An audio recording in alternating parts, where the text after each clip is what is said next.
ஒரு காலத்தில் சிரிப்பும் ஒளியும் நிறைந்த வண்ணமயமான காட்டில் பென்னி என்ற ஒரு சிறிய மிருதுவான முயல் வாழ்ந்து வந்தது.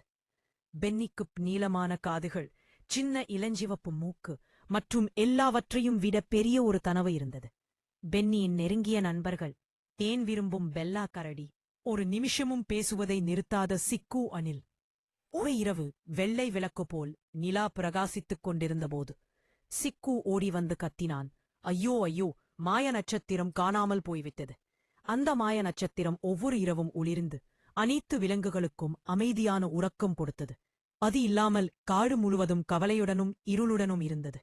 பென்னி ஆழ்ந்து மூச்சு இழுத்து சொல்லியது, கவலைப்படாதீர்கள் நண்பர்களே, நாமெல்லாம் சேர்ந்து கண்டுபிடிப்போம். அப்படியே அவர்கள் புறப்பட்டார்கள். துள்ளி துள்ளி, மென்மையாக கிசுகிசுக்கும் மரங்கள், ஒளி வீசும் மலர்கள் நடுவே. சிறிது நேரத்தில் ஹூ ஹூ என்ற மென்மையான அழுகுரல் கேட்டது. ஒரு புதிரின் பின்னால் சின்ன மேகம் லில்லி மெதுவாக அழுது கொண்டிருந்தாள்.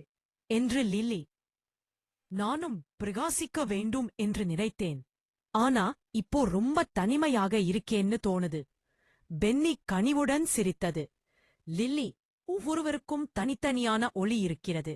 காட்டுக்கு நீயும் தேவையானவள், மாய நட்சத்திரமும் தேவையானது. அனைவரும் சேர்ந்து மாய நட்சத்திரத்தை மீண்டும் வானத்தில் வைத்தார்கள். உடனே காடு முழுவதும் மீண்டும் அளிர்ந்து மகிழ்ச்சியுடன் களைகட்டியது. அனைத்து விலங்குகளும் கைத்தட்டின. லில்லியும் மகிழ்ச்சியுடன் மேலே மிதந்தாள்.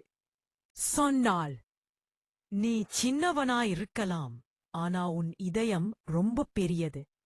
இரவு அமைதியாகியதும் பென்னி சோர்வாக உதிர்த்துப் பூக்கிறது.